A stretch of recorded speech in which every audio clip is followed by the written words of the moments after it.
We cannot allow a second tragedy to befall the Alamo. Please go to savethealamo.us. That's savethealamo.us for information you will need to preserve this shrine of Texas freedom. This time, together, we Texans can, we must, and we will act in time to save the Alamo. TV and radio are great mediums for mass instruction, but for those times when you just want to hold something in your hands, there is the Damn Good Times. I still love the newspaper, but I'm tired of the liberal bias. That's why I reach for the Damn Good Times. Always full of interesting stories and great information, and you can have it delivered to your doorstep by calling 281-332-5710 or sending an email to news@thedamngoodtimes.com. Just $50 a year will get a full subscription. It's a great gift for all the patriots you know. Do it now. Tejas Smoke Depot wishes you well. Locally owned and operated, we have all sorts of tobacco products.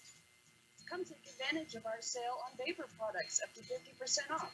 Thanks for listening to us on the Greene Show on ABRN, RER, Facebook, or YouTube. We are located at 1639 West Highway 290 in Fredericksburg. Like us on Facebook, Tejas Smoke Depot in Fredericksburg, Texas.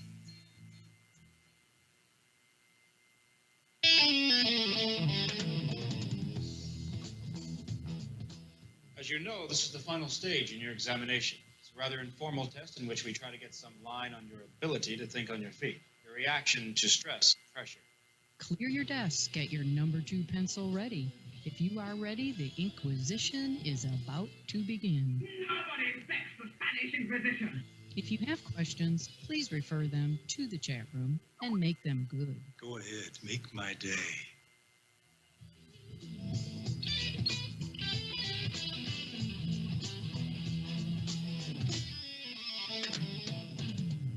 You've got to ask yourself one question. Do I feel lucky? Well, do you, punk?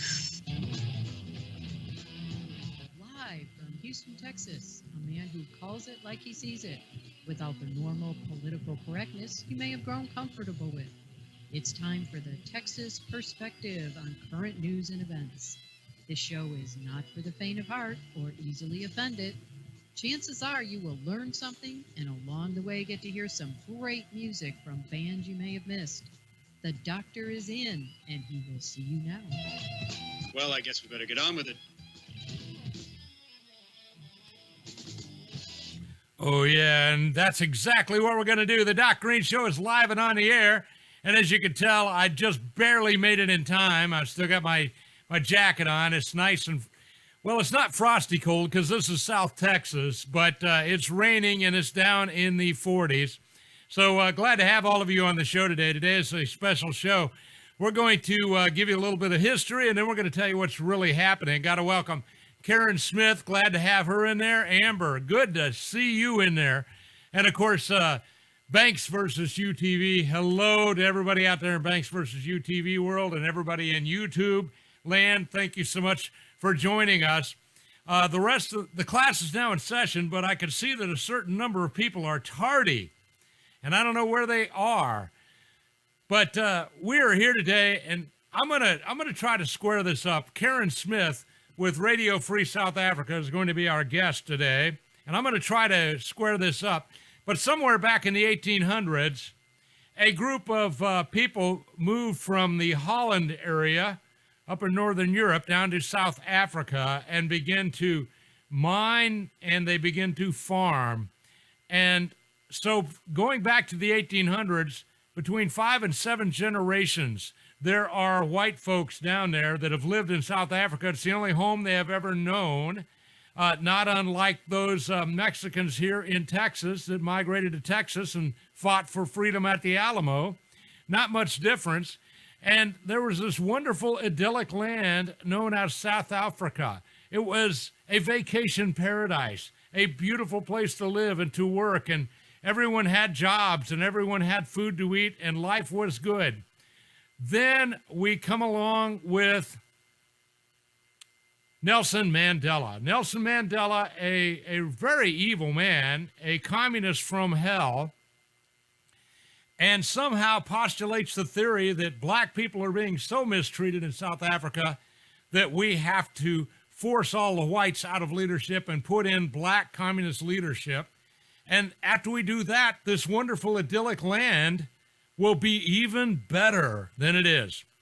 Well, I don't think that's exactly what happened, and that's why we have Karin Smith with us today. Karin Smith, please correct any errors that I may have made.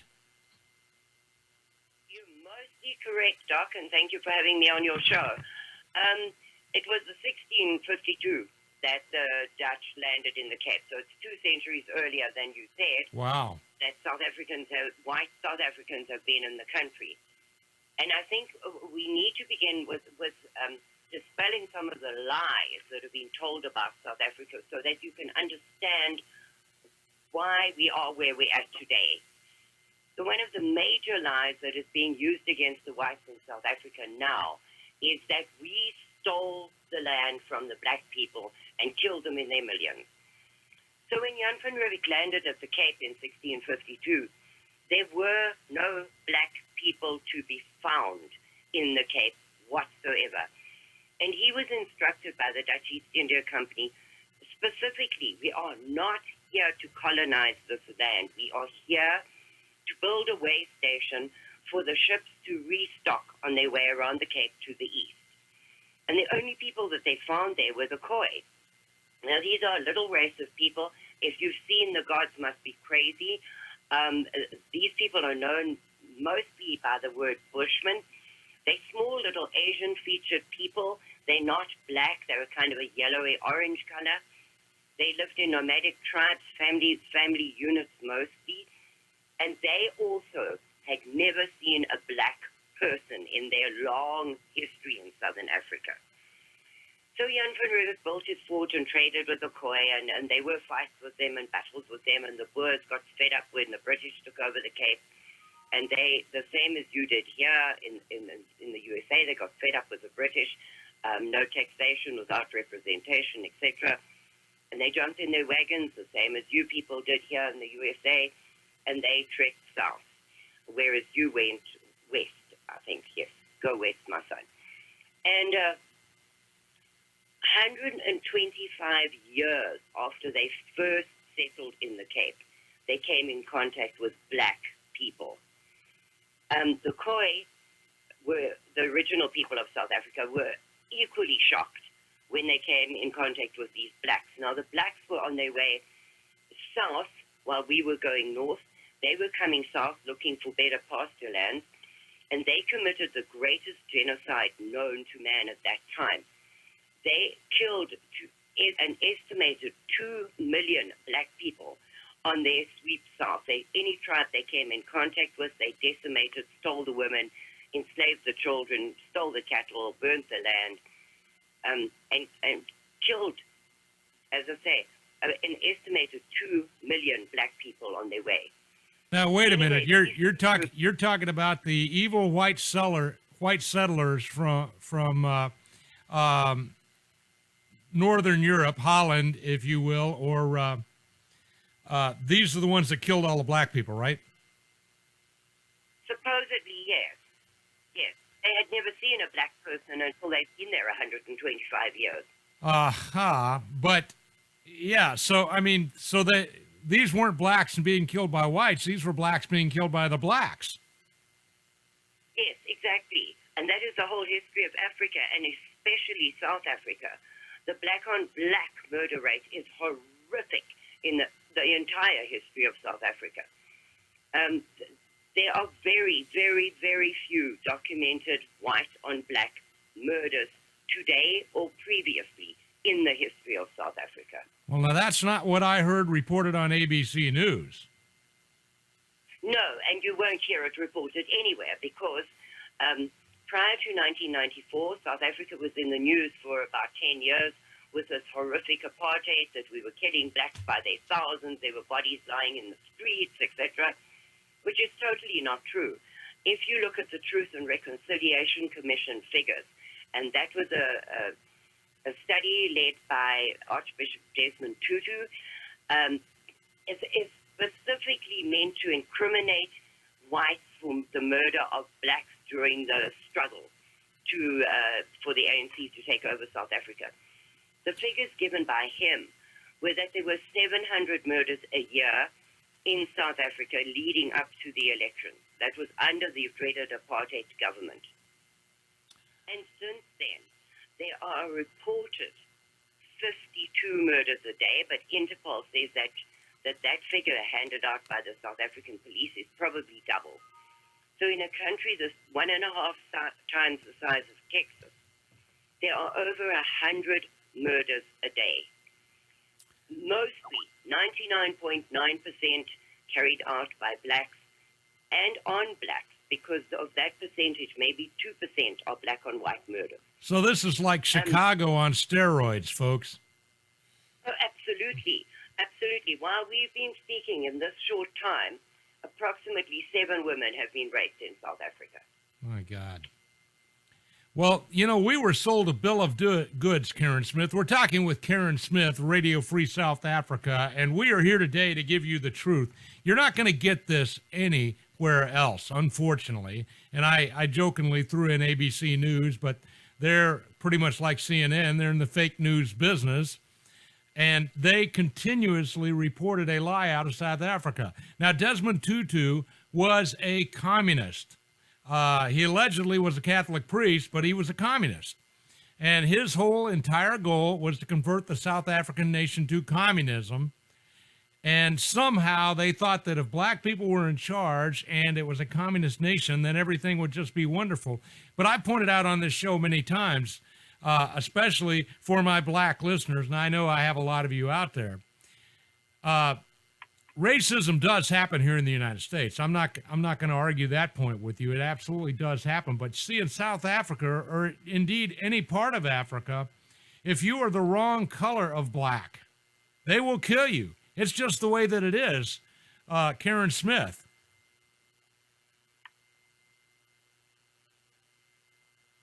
Did I lose Karin? I'm here. Okay, I lost you there momentarily. Yeah, I lost you as well for a second. This happens every time I talk about South Africa. The radio show goes down, the network gets attacked. They don't want us to talk about this.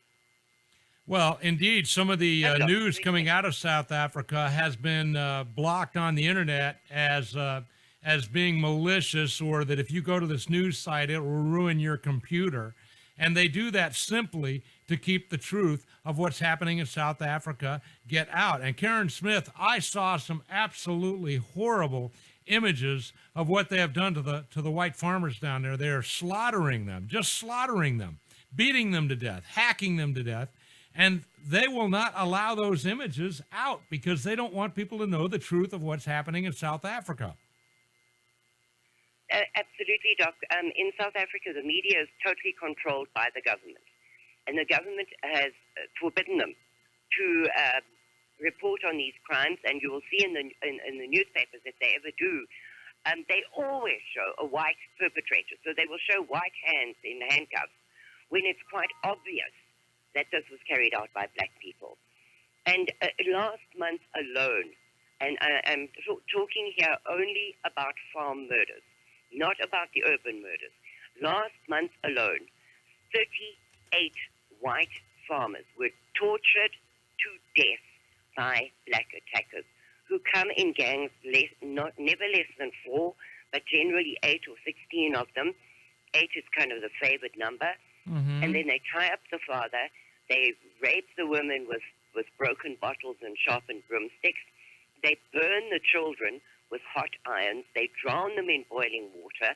They kidnap the babies because the witch doctors have told their people that the cure for AIDS is sex with a virgin. So for a black South African, that is a white child. They chop up the bodies into parts to sell to the witch doctors to make medicine with. And then they leave, having stolen absolutely nothing. So where we had 125,000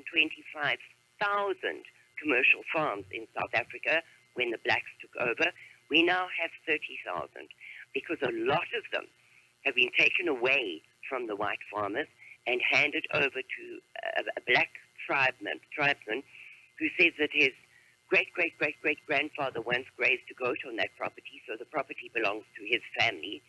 And the government gives it to the black family, and that that same year, they will chop down every tree, break down the houses, the farming equipment will rust. So instead of having 125,000 productive commercial farms, we now have 30,000, with 20,000 of those on the market where the farmers are desperately trying to sell them, because the law is coming in at the end of this year saying that they can take your property without compensation. So that means your home, your business, your vehicle, these blacks can take it away from you without any compensation whatsoever. Yeah, now talk about this new law a little bit more. Does this law have a name, and what is the alleged purpose for it? Well, when the ANC came into power, they said that the whites have got this economic power in South Africa. Let's define ANC. Let's define ANC. And so that's the African National Congress. ANC is the African National Congress. And when Saint Mandela, was voted into power in South Africa in 1994.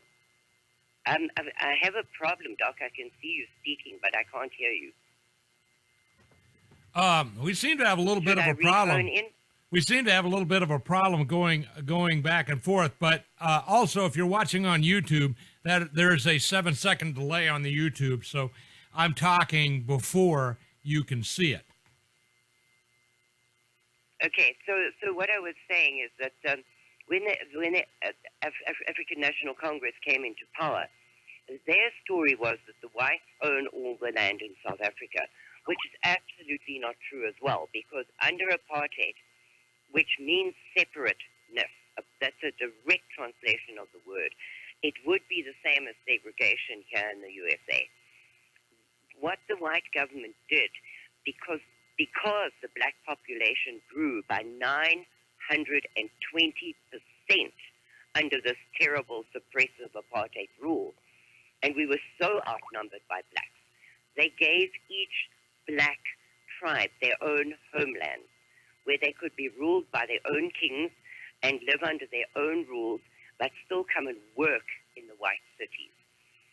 So they did have land, and each tribe still owns that land to this day. But they said, the ANC government said, that what they need to do is to redistribute. That's what the law is called, the redistribution of land. That law came into being in order to give the land back that the whites stole from the blacks.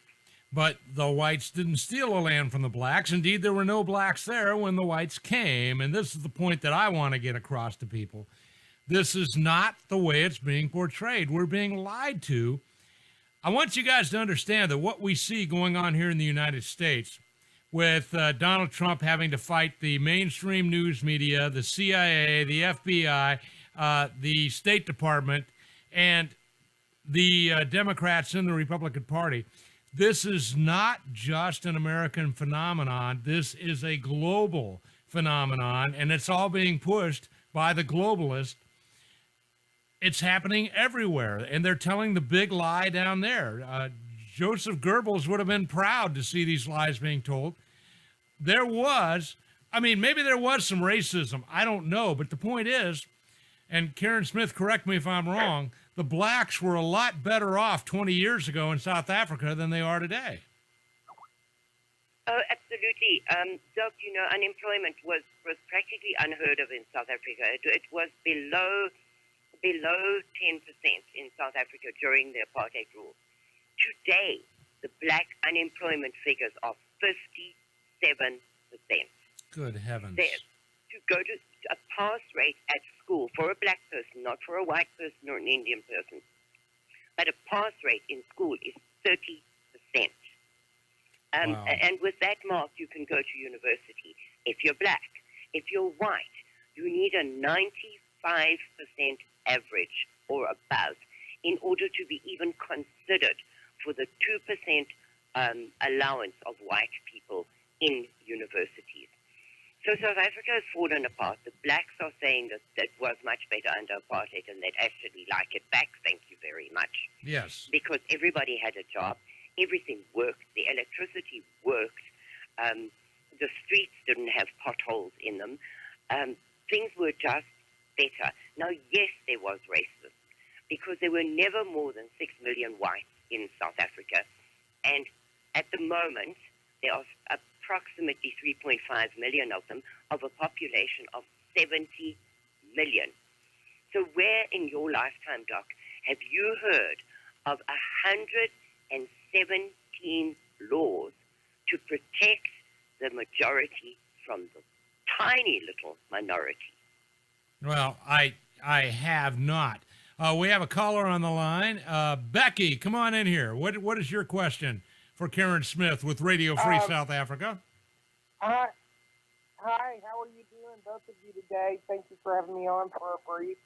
I promised Karin that I would call in and give a little bit of input, so if you guys can give me just a second, I'd appreciate it.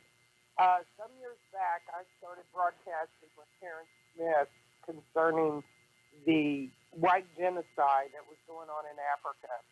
And I had a young woman by the name of Sunette Bridges, who was a activist out of South Africa and a Christian recording artist on Rage Against the Regime radio.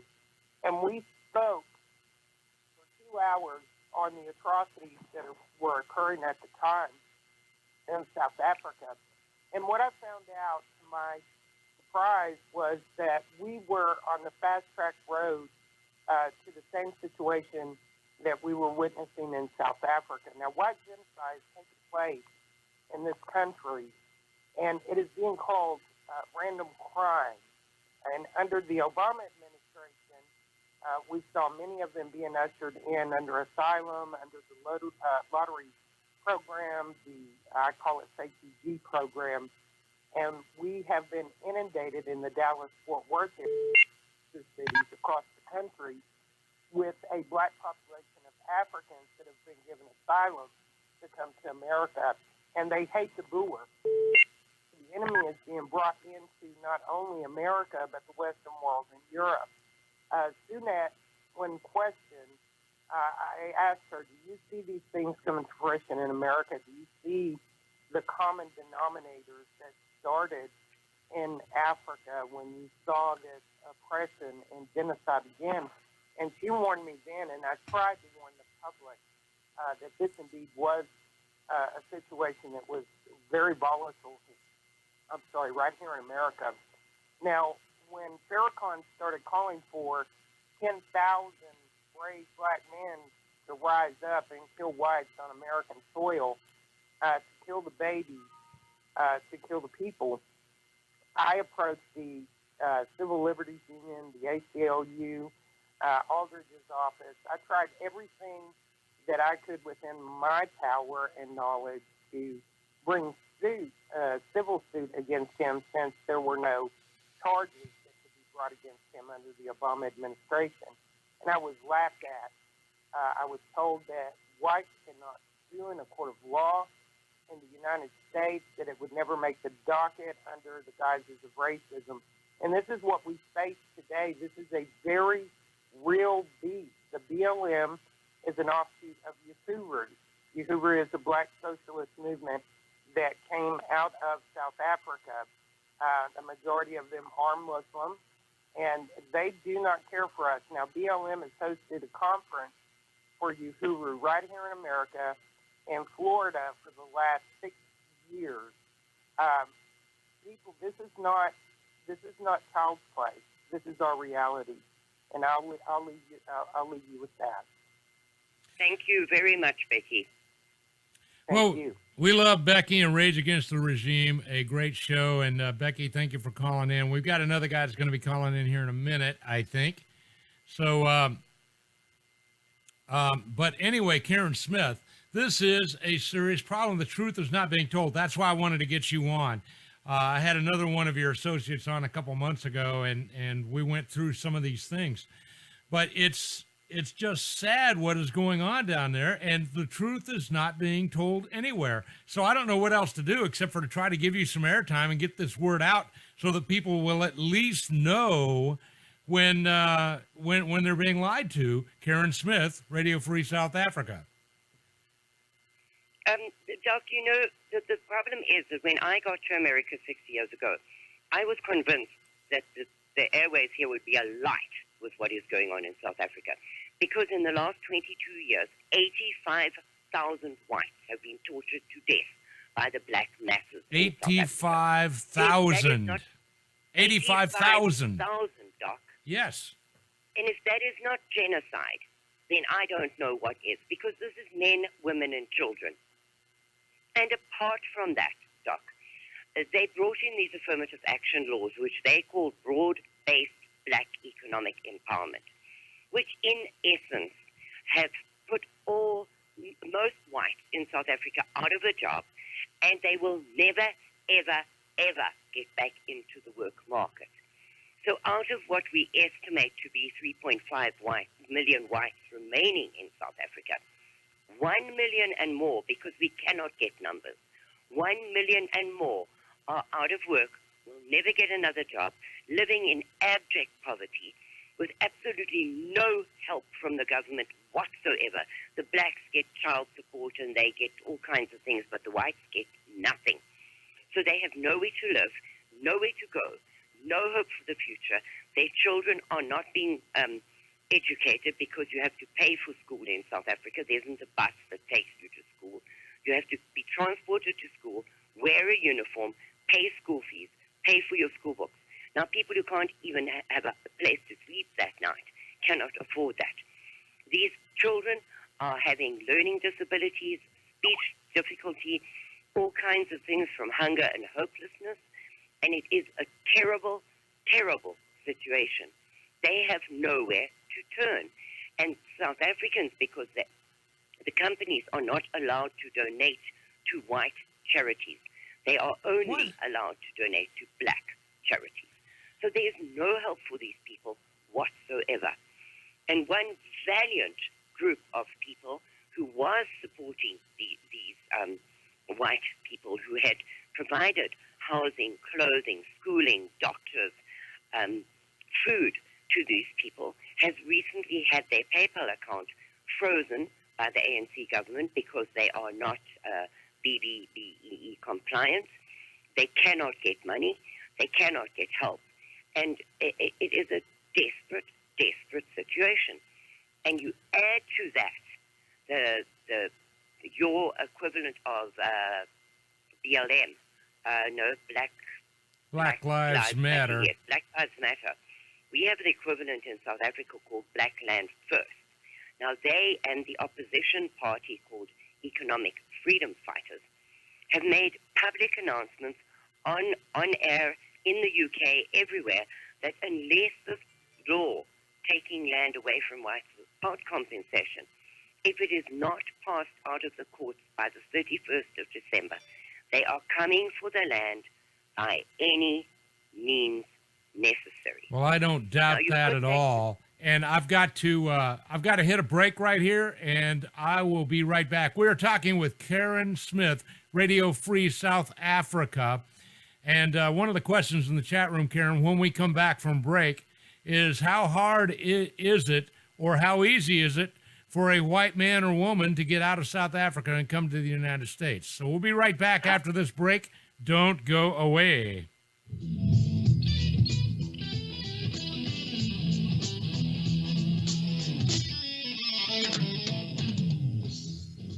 The amazing Doc Greene Show is on the air.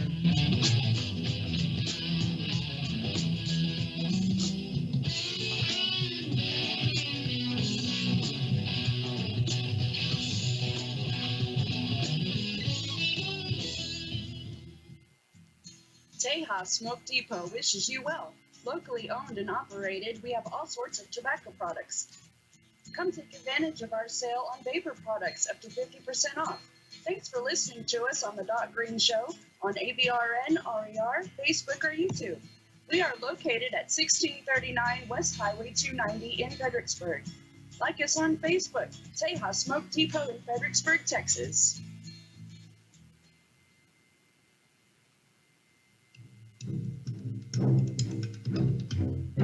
Worried about where your next meal will come from if the power is out for an extended period of time? I'd like to suggest Numana Foods, a family-owned business with a passion for food quality and taste, as well as long-term storage reliability. Numana.com. Check them out for your family's health and security. Food so good tasting and good for you, it can be eaten every day. Standard buckets are GMO-free, contain no aspartame, high fructose corn syrup, autolyzed yeast extract, chemical preservatives, or soy. You can be confident your Numana meals will be there for you and your family when you need them during an emergency. Numana.com, a nutritionally healthy way to prepare for any disaster. That's Numana.com.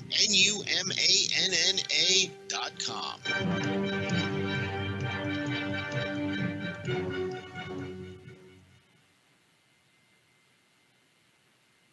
Do you need to grow your sales and expand your business? Marketing Dynamics is a leading marketing strategy firm helping startups, mom and pops, corporations, institutions, and nations to think smart and creative to execute their short and long-term vision. Strategy first and tactics second in the sectors of advertising, public relations and media, sales, distribution and pricing, strategy, promotions, packaging, and more. Case studies are available at teammarketingdynamics.com because the market never stays the same. TV and radio are great mediums for mass instruction, but for those times when you just want to hold something in your hands, there is the Damn Good Times. I still love the newspaper, but I'm tired of the liberal bias. That's why I reach for the Damn Good Times. Always full of interesting stories and great information, and you can have it delivered to your doorstep by calling 281-332-5710 or sending an email to news@thedamngoodtimes.com. Just $50 a year will get a full subscription. It's a great gift for all the patriots you know. Do it now. The highest court in the land. Only one legal gun defense will fight for you to the U.S. Supreme Court and cover you for both criminal and civil cases. $1 million in unlimited attorney costs per incident per member. Selfdefensefund.com. All 50 states, tribal lands, and U.S. territories. Not plea bargain attorneys. Trial lawyers are standing by. Our members are armed and attorney protected. Visit selfdefensefund.com. No processing fees. Please read our terms and conditions for additional information on our comprehensive coverage. Not an insurance or reimbursement plan. Visit selfdefensefund.com. To the people of Texas, the Alamo is again under siege. Land Office Commissioner George P. Bush has brought in out-of-state planners to entirely change, and not for the better, the most iconic historical site in our state, the Alamo. Unless the people of Texas act now, this plan will be the end of the Alamo as we know it. In short, Commissioner Bush's plan will transform this sacred and hallowed battleground into a glass-enclosed 21st century Disney-style theme park. What's more, the world-famous 1836 battle is no longer to be the focus of the site. Even the very name is to be changed. It is to be known as the San Antonio de Valera Mission, not the Alamo. We cannot allow a second tragedy to befall the Alamo. Please go to savethealamo.us. That's savethealamo.us for information you will need to preserve this shrine of Texas freedom. This time, together, we Texans can, we must, and we will act in time to save the Alamo.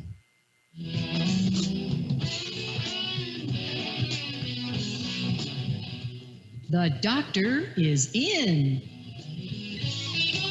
Well, you better know it. The doctor is in, and Annie is checked in, and we love to have Annie on the show. Rob Pugh from Las Vegas, glad to have you out there as well. And, of course, everybody out there in Florida, glad to have you guys, and Georgia and Chicago and everywhere that's listening. We have on the line, we have Karin Smith with Radio Free South Africa. We're talking about the plight of the South African white farmers and the genocide that's going on down there. It's not being reported anywhere else in the news because, well, it's just not politically correct.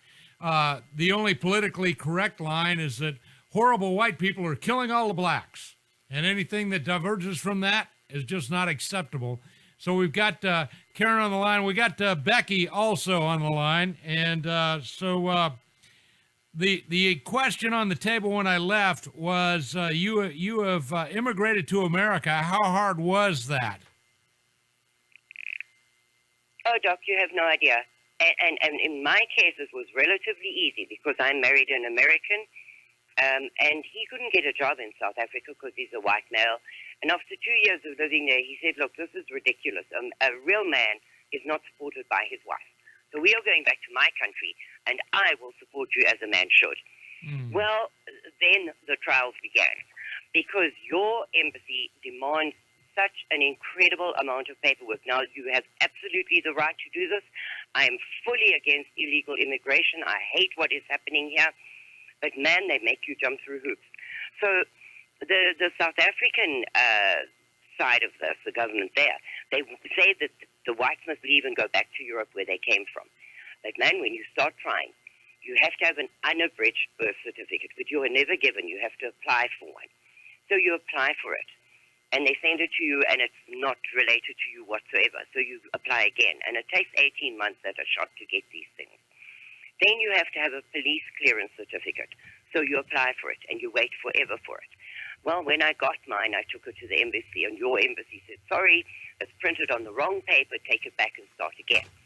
So by the time you go back and start again, your doctor's clearance has expired, and your tax certificate has expired, and you have to do the whole damn process again. So my husband and I, newly married, he came back to the States, and I was left there forever trying to get my paperwork in order to get here.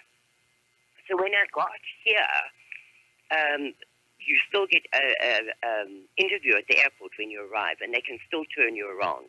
So even if you come as an immigrant, you have to have a return ticket. So if they don't like you when you arrive here, they can send you back. So, the entire 33-hour flight was in fear and trembling that they're going to turn me back once I get here. Well, I got through and put in my paperwork here, and I got my Social Security number. But I had to reapply in another 2 years because I hadn't been married 3 years when I got here. And so obviously I married an American simply to get my green card. When I put in my reapplication to get the thing lifted off of my green card, they sent me a deportation order because they said that I had not proven to some faceless person in Virginia that I had a good faith marriage. So I was going to be deported, and they gave me the date for it. Panic stations hit, and I got every single member of my church to write a letter say that I lived with my husband and that we were a good faith marriage, etc. And finally they accepted that, and I got permanent residence. Last year, September, finally, I got citizenship. I passed my test. I did the whole thing, did the ceremony, cried my eyes out, was the honor of becoming an American, and a Texan American at that, and was very proud of myself. But the point here is, I was married to an American, and Americans consider that if you marry an American, you've got almost right of entry, but you don't. You don't. They make it extremely, extremely difficult.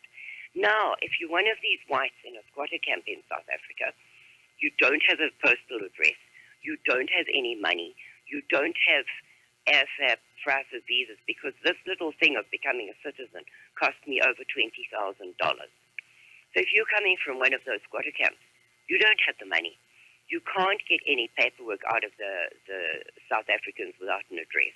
So they cannot come. And unless the United Nations or Amnesty International grants them refugee status anywhere, they've got no chance whatsoever. Now, we've been to the UN, and we have asked them to please look at what is happening in South Africa. And despite many promises to do so, nothing is happening. So we have been to the UN, we've been to the International Criminal Court, and the result of that was South Africa withdrew from the court so that they couldn't have crimes against humanity charges put against them. And here we sit today with these people about to be slaughtered on the 31st of December, 1 million of them without a meal to eat, and no help from the outside world because the media refuses to look at this. Well, I can tell you that what you should have done if you wanted to come here, Karen Smith, was to gone into South America or Central America and got on the train and just come up to the southern border and then come across. It wouldn't have cost you anything. And if you could have pretended to be a Mexican, you'd have gotten everything you wanted. Yes, well, that is the thing that makes me and others of my kind very, very, very angry. Because we jump through these hoops, we pay the money, we do it the right way, because that is how you should enter a country. If you want to be an American citizen, you must do it the American way. You must speak English, you must assimilate, you must work, you must pay your taxes, you must be a decent citizen, because that is the right of any country to decide who comes in or who doesn't. But these people who are flowing over your borders are a direct result of not looking at South Africa 22 years ago, because South Africa was the blueprint for what is happening in Europe today and what they're trying to do to the USA. Well, I just think it's insane if they aren't making it easier for you to come here. During the Obama administration, I assume that's when you came here the first time, things were very difficult because Barack Obama wanted to bring in as many Muslims as possible, and the very idea of admitting a white Christian was anathema to the Obama administration. They hated white Christians, and they didn't want any of them to come into this country, so they put up a lot of roadblocks in their way.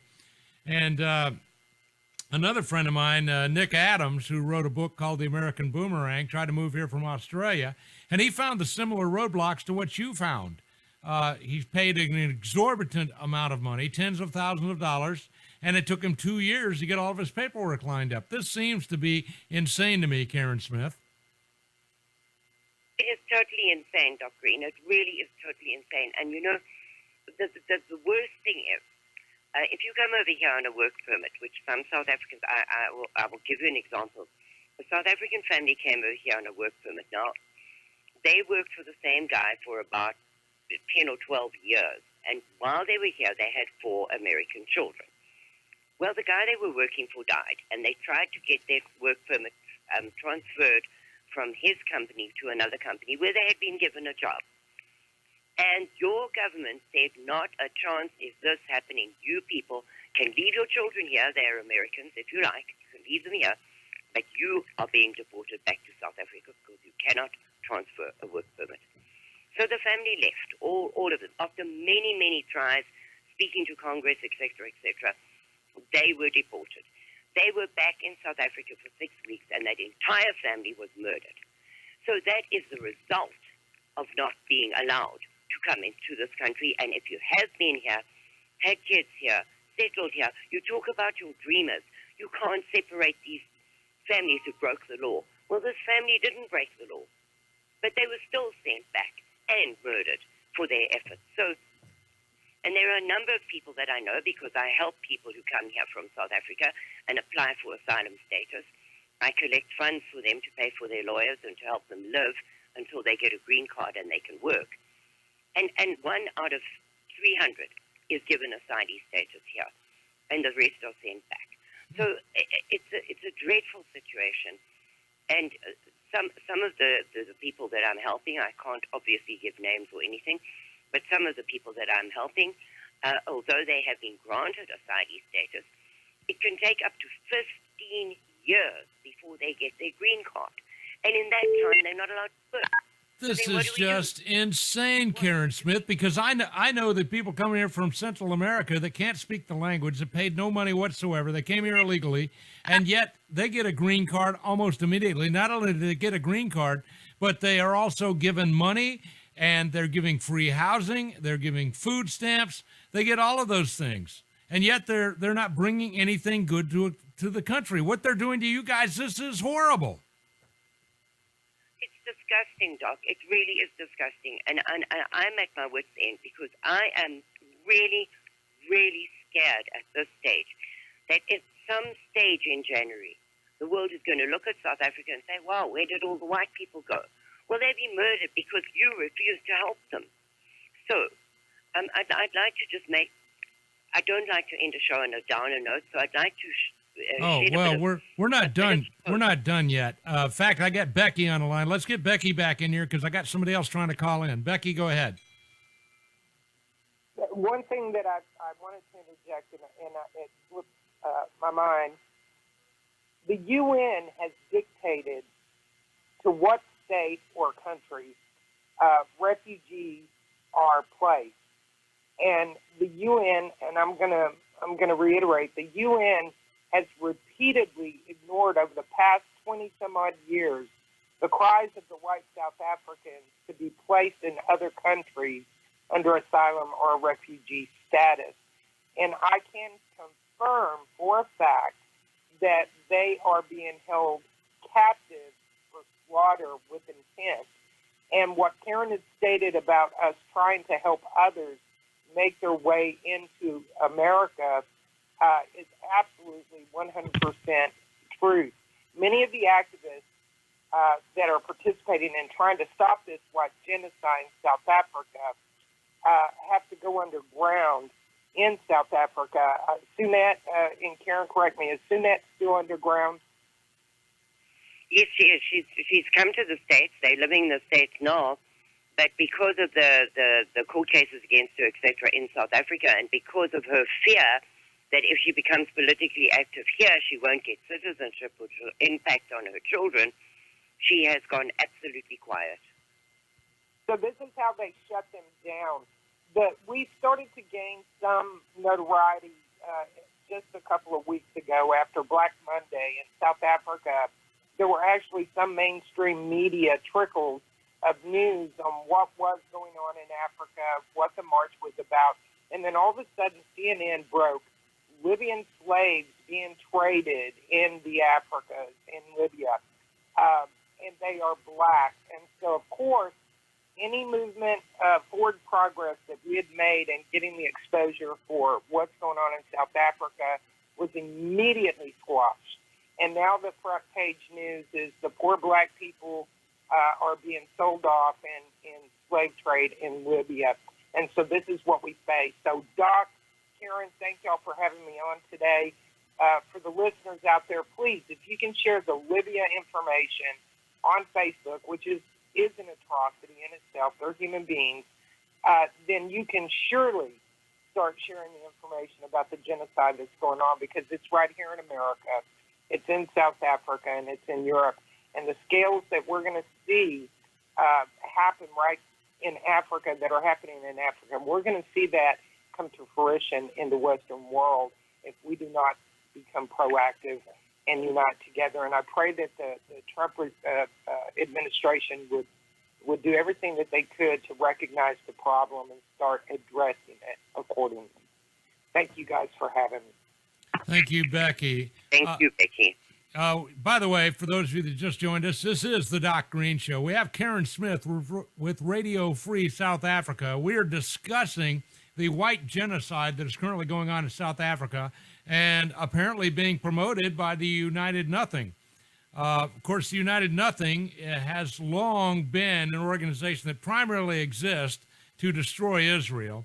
Really has no other useful purpose, but they are also a tool of the globalist, and that is creating these problems that we're talking about here. Karin, I got to tell you, first of all, I am somewhere between extremely apoplectically angry about this and heartbroken at the same time. This is just wrong. This is a travesty against humanity, and it's not getting any play anywhere, Karin Smith. And I don't know how you live with it. It's killing me right now just hearing about it. And the people in the chat room are all feeling the same way. What can we do to help? Well, there are two ways that you can help. Next week on Facebook and on my website, I'm starting a writing campaign, but I'm asking people to write an actual letter and register mail it to the White House. Because I think if we inundate them with letters, and we have proof of it on social media that we have sent them, they are going to have to respond, because we've tried the email thing, we've tried the petitions to the White House thing, and nothing works. So we want to inundate the White House with letters. I'm going to put up a sample letter that people can either sign and send or write their own, and I'm hoping that that will help. And there's another thing that I'm involved with at the moment. The Khoi King on the 24th of September seceded from South Africa, which got absolutely no media coverage whatsoever. If my TV station had not had live feed from South Africa, they would have had no airing of this whatsoever. Once He again, has done it completely legally according to international laws, because whatever we think about the UN, you still have to abide by their rules to be accepted as a country.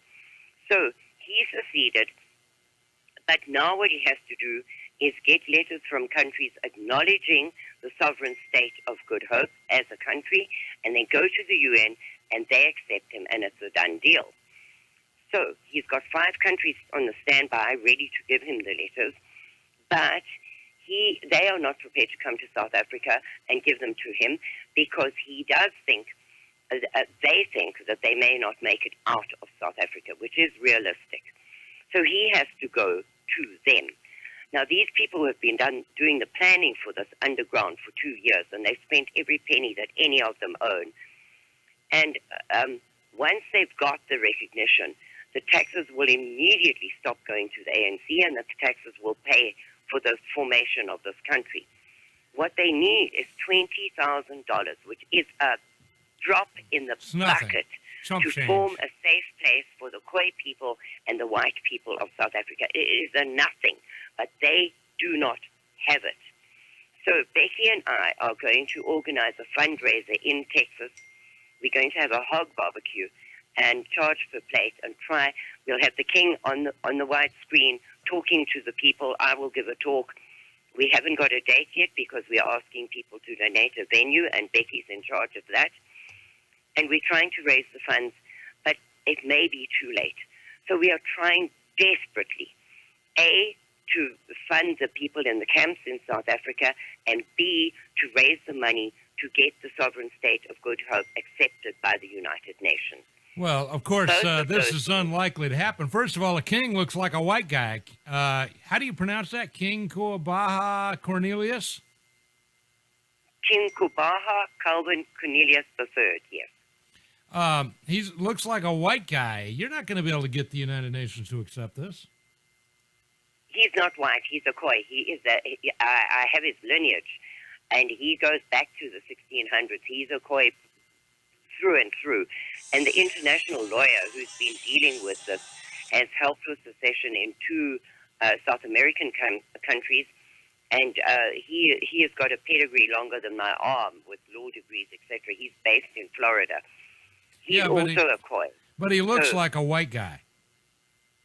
Yeah, he does, but he isn't. You understand that in the 1600s, when the Dutch came to the Cape, they had no women with them. So they interbred with the Khoi because those were the only women available at the time. And there's a whole breed of people, a whole class of people in South Africa who call themselves coloureds. That proudly, they're not black and they're not Khoi, they are coloureds. And they vote with the white people and speak Afrikaans, as do most white people in South Africa. Well, nonetheless, Karen Smith, it's just like I had a young lady in here the other day, Bianca Garcia. She was the head of the Hispanic outreach for Donald Trump and during his campaign. And she's a white Hispanic, therefore cannot be a Hispanic because she's just too light-skinned. And I'm afraid that that's going to be the same for King Cornelius here. You're trying to get the United Nations in on your side. You've got light skin. That's automatically a disqualifying item.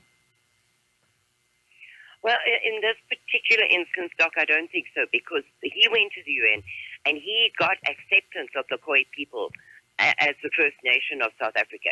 He got their acceptance of himself as the leader of the Khoi people.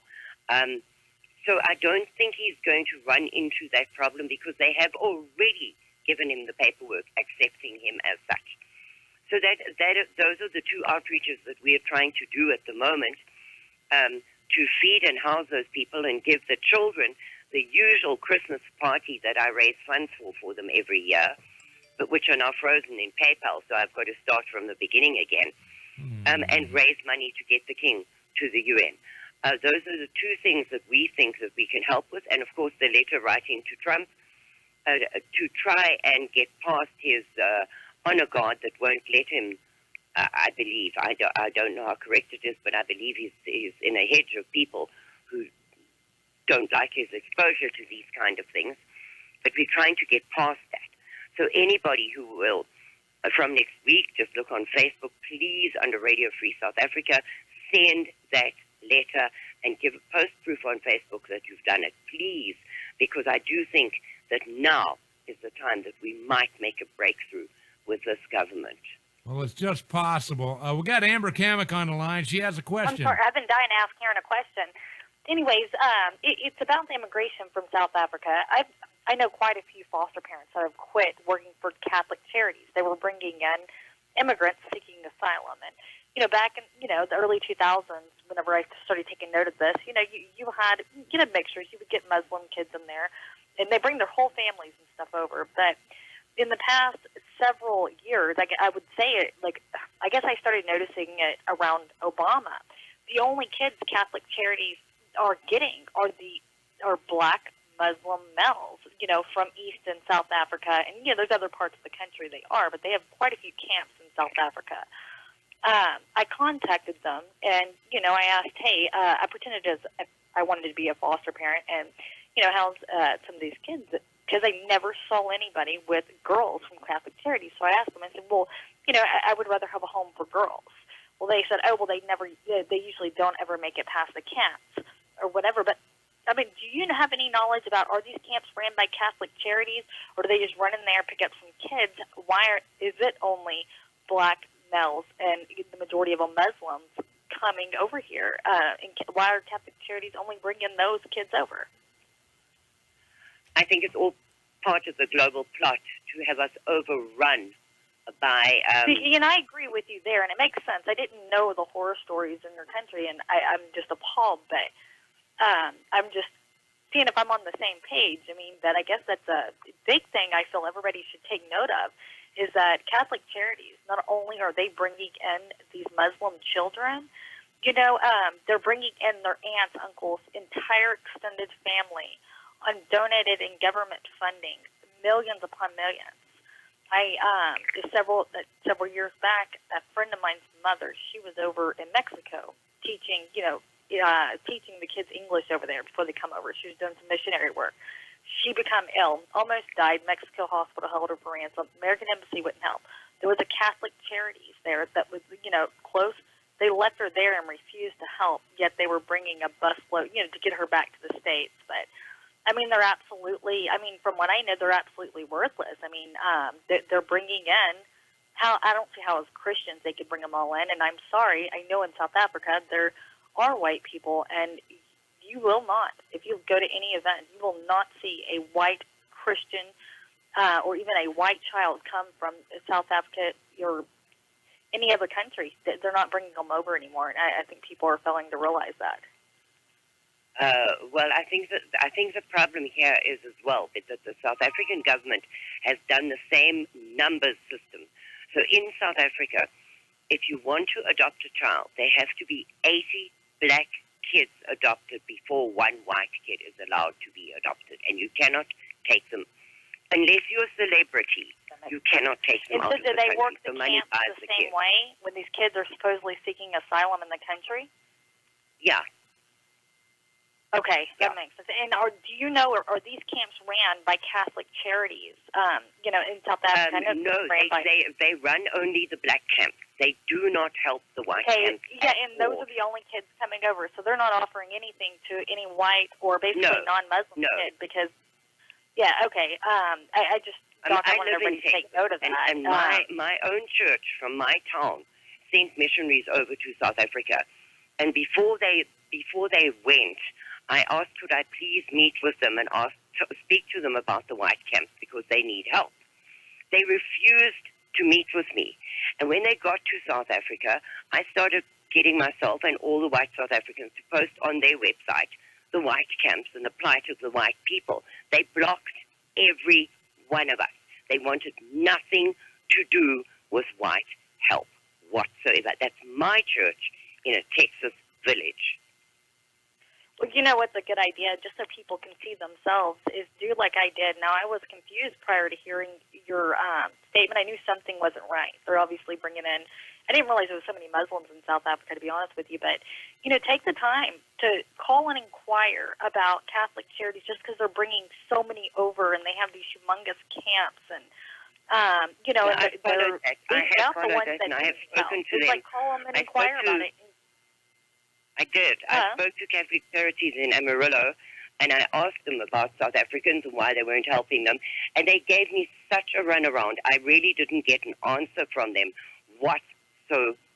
Well, they are So, helping the Muslim community in South Africa, but they're not helping any, you know, non-Muslims, any whites. I mean, they're only bringing over blacks from. And I was confused by that. Like I said, I just did not realize the lore. Thank you for coming on the show and hearing this, and it's a lot of things are coming to light now. But I was told at one point by a director, and this is several years back, whenever I was just trying to inquire about it because I thought it was odd that, you know, only black kids were coming in, these black Muslim kids. And the director told me it was because the white people are wealthy in South Africa. Yeah.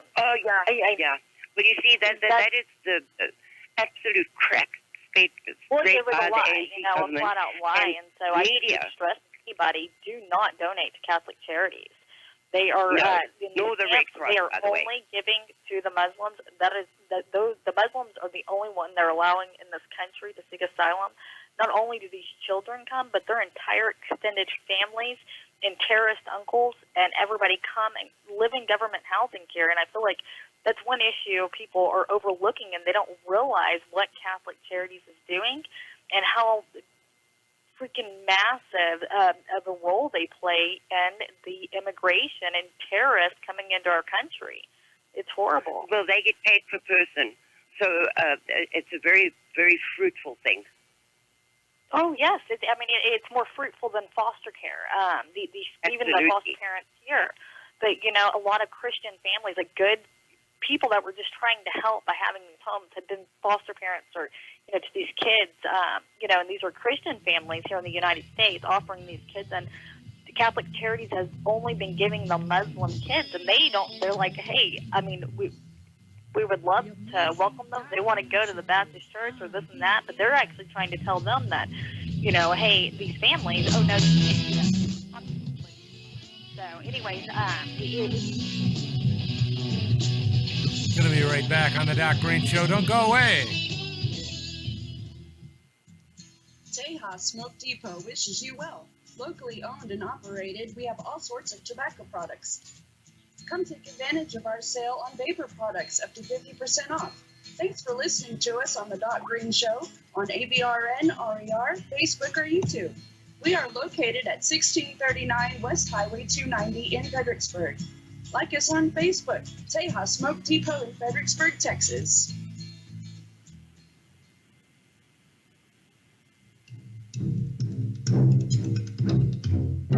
Worried about where your next meal will come from if the power is out for an extended period of time? I'd like to suggest Numana Foods, a family-owned business with a passion for food quality and taste, as well as long-term storage reliability. Numana.com. Check them out for your family's health and security. Food so good tasting and good for you, it can be eaten every day. Standard buckets are GMO-free, contain no aspartame, high fructose corn syrup, autolyzed yeast extract, chemical preservatives, or soy. You can be confident your Numana meals will be there for you and your family when you need them during an emergency. Numana.com, a nutritionally healthy way to prepare for any disaster. That's Numana.com. Numanna.com.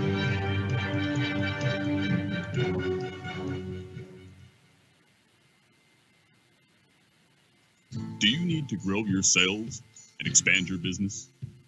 Marketing Dynamics is a leading marketing strategy firm helping startups, mom and pops, corporations, institutions, and nations to think smart and creative to execute their short and long-term vision.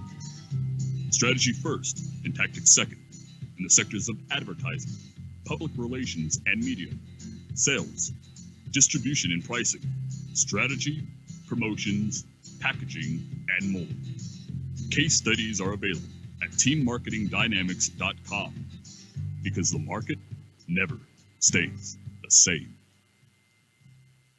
TV and radio are great mediums for mass instruction, but for those times when you just want to hold something in your hands, there is the Damn Good Times. I still love the newspaper, but I'm tired of the liberal bias. That's why I reach for the Damn Good Times. Always full of interesting stories and great information, and you can have it delivered to your doorstep by calling 281-332-5710 or sending an email to news@thedamngoodtimes.com. Just $50 a year will get a full subscription. It's a great gift for all the patriots you know. Do it now. You've just defended yourself with a gun. There were multiple assailants, and you are really concerned about your legal jeopardy and the resulting media coverage. Was deadly force justified? In your town, the politics of self-defense is not favorable, but at least you're alive and your family is protected. Fortunately, you have Self-Defense Fund, a comprehensive litigation membership backing you on appeals, legal expenses, court costs, and more. Up to $1 million per incident and unlimited attorney cost per member. Discover selfdefensefund.com for yourself. Any weapon, any state, any time. To the people of Texas, the Alamo is again under siege. Land Office Commissioner George P. Bush has brought in out-of-state planners to entirely change, and not for the better, the most iconic historical site in our state, the Alamo. Unless the people of Texas act now, this plan will be the end of the Alamo as we know it. In short, Commissioner Bush's plan will transform this sacred and hallowed battleground into a glass-enclosed 21st century Disney-style theme park. What's more, the world-famous 1836 battle is no longer to be the focus of the site. Even the very name is to be changed. It is to be known as the San Antonio de Valera Mission, not the Alamo. We cannot allow a second tragedy to befall the Alamo. Please go to savethealamo.us. That's savethealamo.us for information you will need to preserve this shrine of Texas freedom. This time, together, we Texans can, we must, and we will act in time to save the Alamo.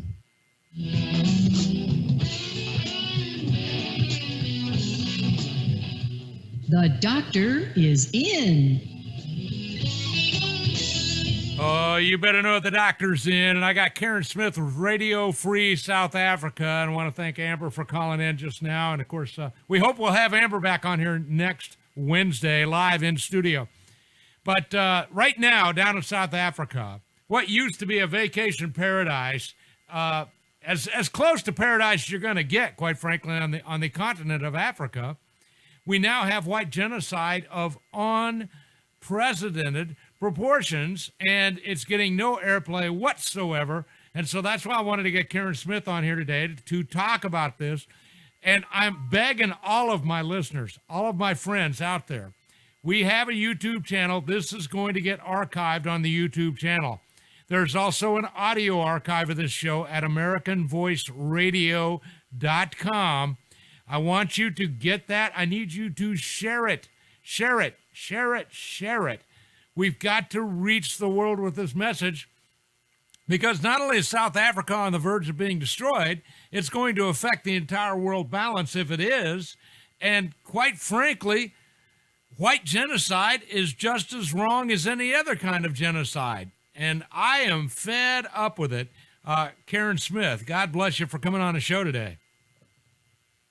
Thank you so very much, Doc, for giving me this opportunity. I've done over 700 shows in the last 2 years, and I feel sometimes like I'm hitting my head against a brick wall. Well, it's very difficult, but you can't stop. I know that I didn't know that much about South Africa. I heard about how horrible apartheid was and all that, and I did a little cursory study, and I said, wait a minute, I don't think this Nelson Mandela is maybe a good guy. I'm not sure, but I don't think he's maybe a good guy. But that was the extent of it. I had no idea until, I guess, maybe 4, 5, 6 months ago. I had another gentleman on who was here touring the United States, trying to bring the plight of the South Africans to light. And so when I saw you on Facebook, I was only too happy to give you the opportunity to come on here, Karin Smith. That was Simon Roche from Statelanders. Yes. A real good friend of mine. He thanked me for paving the way. He said if I hadn't been spreading the word before he got here, his job would have been much more difficult. But yeah, we are trying. There are only a handful of us, because once South Africans get out of South Africa, they turn their backs on it, they're safe, they forget all about it, don't want to talk about it. So there are a handful of us really desperately trying to get this word out, because these people are going to be annihilated. It's not an if, it is a when. And I want to be able to go to face my Lord and say, I did everything that I was able to do to help them. And I'm sorry if I fail. Well, I don't know. I'm just apoplectic about this. I'm very angry that we're not doing more. But I can honestly tell you this, Karen Smith. I believe that Donald Trump's heart is in the right place, and I believe that Donald Trump would really like to solve this problem. But right now, he's discovered that the swamp that he inherited in Washington, D.C. is not just deep, but it's wide. And consequently, I think a lot of this is just not reaching him, and he's kind of got his hands full right now, even if he's aware of it. He's in crisis management. Well, absolutely, because even if we got his ear, we still have to get past Congress, and that is an impossible task as I see it. I was watching the hearings this morning, and these people in the swamp really think that they are God, and they don't need to listen to Congress. They don't need to abide by the law. They don't need to do a damn thing except what they want to. So, I do understand that his hands are virtually tied behind his back, and he's doing the best he can. But, this is an urgent situation. It's been going on for 22 years. They are now coming full force against the remaining few whites there. And we need to keep those people alive until we can get them out of there. Well, for one thing, a lot of people aren't aware of it, but the black population down there is on the edge of starvation. Am I overstating that? No, not at all. Because the people from Zimbabwe, I'm assuming that people know what happened in Rhodesia with Mugabe being overthrown. But he was only overthrown as a dictator because his people were reduced to eating rats, because they had thrown all the white farmers out. And instead of being the breadbasket of Africa, they became the rat market of Africa. So his people threw him out. There was a military coup. He was thrown out. The guy who's taken over is worse than him. He was responsible single-handedly for killing 20,000 of his own people. You see, now, nobody knows that. South Africa. Nobody knows that, Karen. And I've been sitting here wondering, and I just haven't had time to do the research. I mean, mostly I do Texas news and American news, and I hadn't had time to do the research. So the guy that replaced Mugabe, Mugabe was horrible. The guy that replaced him is worse? How is that even possible? Well, he's one of Mugabe's guys. He was a military guy. He's a buddy of Mugabe's. He just saw the opportunity. He saw how rich Mugabe and his wife and sons have gotten off this whole thing. And so he saw the opportunity where the people were ready to stand up and took over. But if you look at what he's done, there's nothing in the shops in Zimbabwe, nothing whatsoever. In fact, they had money that was trillion Rhodesian dollar notes that had an expiry date on them. That is how little their money is worth. So he saw this opportunity, took over. But now they're closing down even the little corner of the guys who grow two ears of corn and sell them on the corner. They've got the military in the streets chasing those people off the streets. So the small access that Zimbabweans have got to food is now being taken off the streets. So their begging bowl is out to the rest of the world.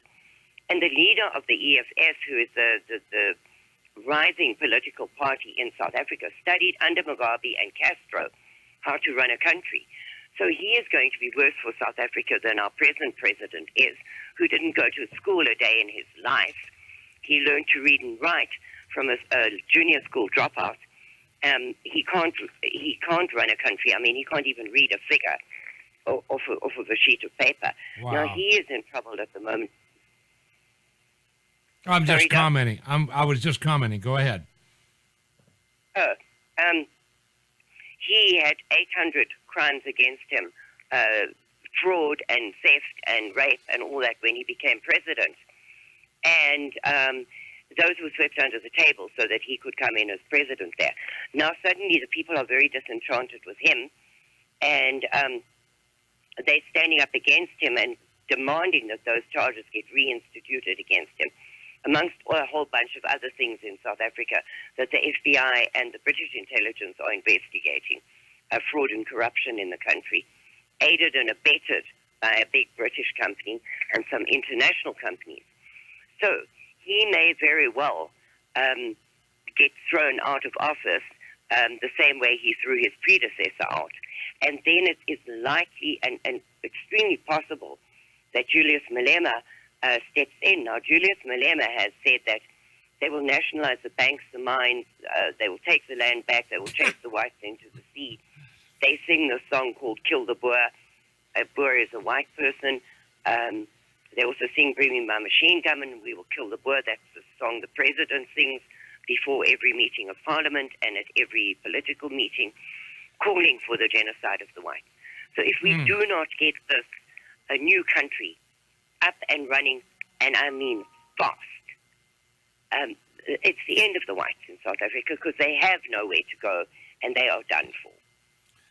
Well, this is just, I know that some of my listeners were aware of some of this stuff. And of course, Becky listens to the show from time to time. And I'm just, and I'm grateful to all of my listeners, but I think for most of us, this is a real serious problem. The question just came in. What about the whites? Do they have guns? Do they have guns? Are they armed? No. One of the very first things that the ANC did in 1994 was to disarm the white populace. Now, under the previous government, we had to have a gun license, so they had a gun registration.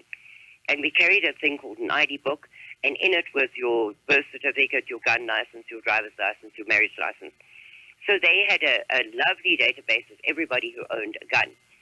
And when the ANC came in, obviously they inherited this, and they made us turn our guns over on the understanding that we had to reapply for a license under the new government. And when we got that, where the police station we handed them in at would give our guns back to us. Well, there are people who've been waiting 22 years for their license to be given. Those guns are being sold on the black market, stolen from the police lockups, and you can hire a gun in South Africa for about $5 a day from the police station. So, well, we are disarmed. Of course, the whites can't afford to hire a gun, right? I mean, because they've been so impoverished by all of this, they could not hire one of these guns, right? They wouldn't hire it to a white person. They wouldn't hire it to a white person in the first place, only to a black person.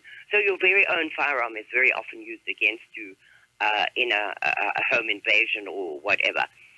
So, and we had a thing called the Commandos, which protected the farms in South Africa because they're very far from the cities and isolated. They protected the farms, which was a citizen force very much like your militia on a volunteer basis. And the ANC disbanded them as well. So those farmers are sitting ducks. And it's a terrible, terrible situation. I mean, we don't have time in this show for me to tell you everything that's going on there. But it is the most awful thing, and that is why I keep saying, do not let this government in your country demand that you register your guns, because that is a straight disarmament. They'll take them away and then start the mass murders and mass arrests. Do not ever, ever let that happen, because South Africa is an example, a shining example of what happens when that happens. Yeah, well, as Barry chimed in here, agreeing with some of the other guys in the chat room, disarming the population is the first step to ruin. And we can never, ever, ever give up our guns. And all you guys out there, now the good news is, here's the good news in America, Karin Smith. On Black Friday, we set a new record for the number of people that were purchasing guns. So there's the good news. I read that. And I have to tell you that one of the first things I did when I became a citizen was get myself a gun. And it's so reassuring to have a firearm again. And I live in Texas, so it's okay. We have the castle doctrine here. If these people decided to break into my house, I'm perfectly legally allowed to shoot them. Absolutely. But in South Africa, if you defend yourself against these barbarians coming into your house, the police will arrest you for murder, and the guy who came in to murder you will be allowed to walk. And I it's just like Great Britain. Voice for the Missing wants to tour the camps. Please get in touch with me. I am in touch with a lady who is doing incredible work in these camps every single day, and I would willingly assist you to tour the camps, and I've done this for a couple of journalists from the UK. I will help you. Just contact me via my website, please, and I will put you in touch with the right people. Well, this is part of getting the word out. Once again, guys, all of my listeners out there, all you ladies and gentlemen that follow this show, share this YouTube video. Download and share the audio file on American Voice Radio. It's in the archive. Now, it won't be up until late tonight, but go there and find the Thursday show with Karin Smith, Radio Free South Africa. Download this, share it with everybody that you can. Send links in your emails. Put it on your Facebook pages. We have got to draw attention to this. And one more time, Karin Smith, you're going to have a letter that we can send to our congressmen and senators, and that's going to be on your Facebook page? Yes, it will be, and I'll put it up on my website as well. And let's have that website again. It's radiofreesouthafrica.com. radiofreesouthafrica.com, and I posted that link earlier in the chat room. But these are things you just need to add to your favorites. I want to talk a little bit about Good Hope. How in the world were you able to succeed successfully? Well, these people, I've got to give them credit. They did this so carefully. They vetted every single person who knew about it. They worked on this for 2 years under the radar. They had their own spies in the ANC camp. So if any word of this had raised its head amongst the ANC, they would have known about it. They worked on this incredibly quietly. And about 3 months before they were to go live, they contacted me and said, listen, would I do the media for them? And would I help them spread the word? And I said, wow, yeah, sure. So for 3 months, I had to try and pave the way for this to happen without telling them anybody that it was happening. It was the most amazing time. And for me as well, this disabled, grey-haired granny in Texas to be talking to kings and queens in South Africa was the most amazing time for me.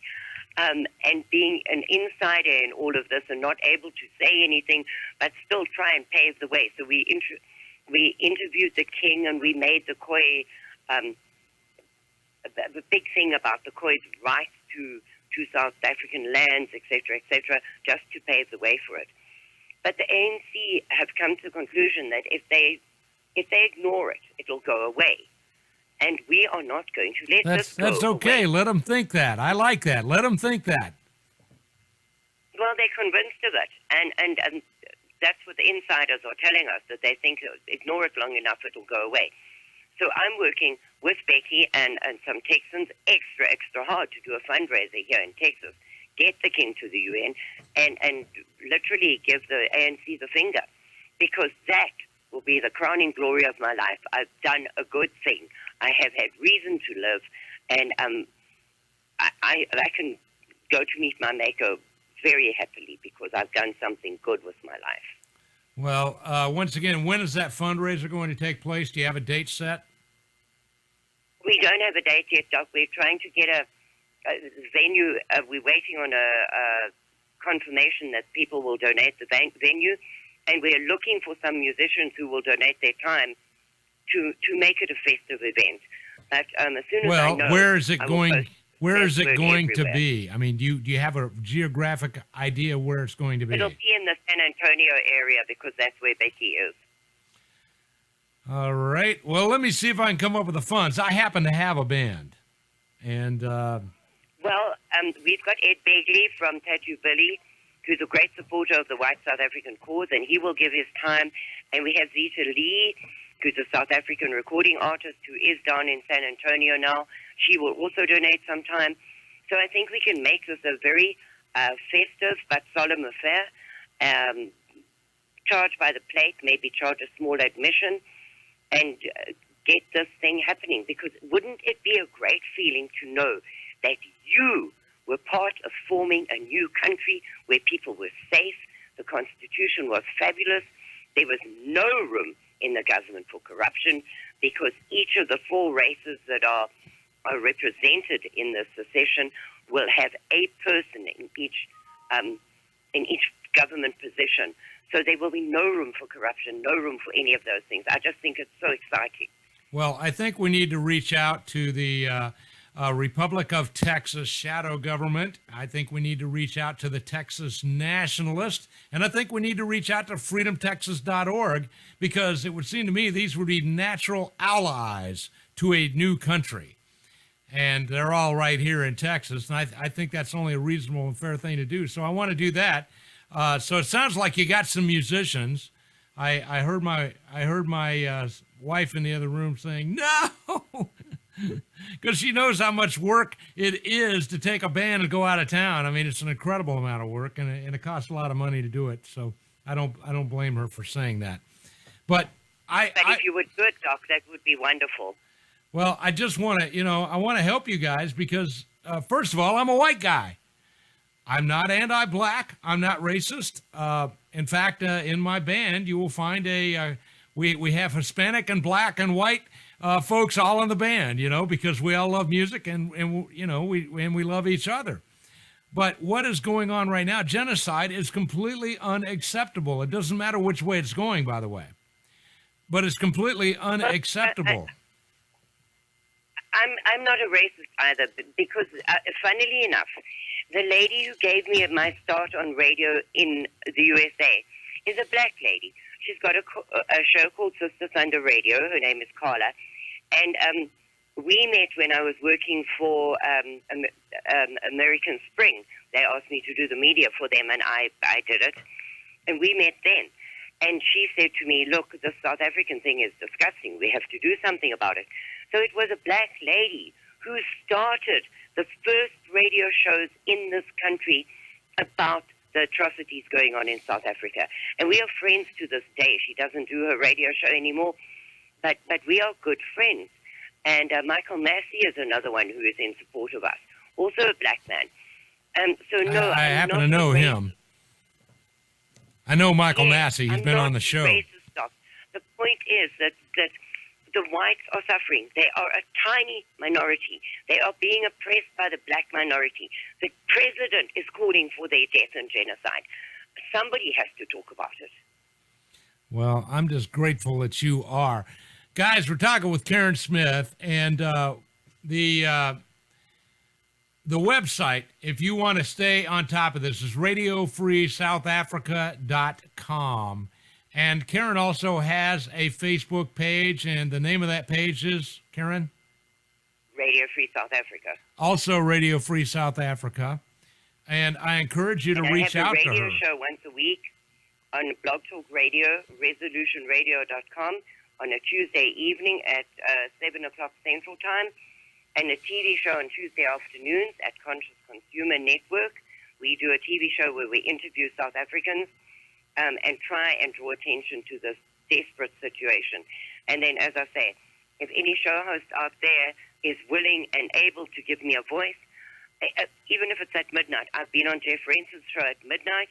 I will stay up that late, disabled as I am, because this is my passion, this is my job, this is my calling. Please just give me a voice so that I can get the word out to people who know nothing about this. Well, I know a guy named Frank. Excuse me. Know a guy named Frank. Maybe I can get him to have you on. I apologize. I don't know where that cough came from. Sorry, is that Frank George? So, Frank just confirmed he will have you on his show on American Voice Radio. It's a huge show. Reaches a lot of people. Doug, thank you very, very much for helping with this, because for the first 2 years that I've been doing this, I must have got a yes out of 100 emails, because nobody knew about it, nobody was prepared to touch it, and nobody knew whether I was telling the truth or not. So nobody was prepared to touch it, and it has taken off. We do have a voice. People are listening, and now is the time. Now is the time that we need critical help.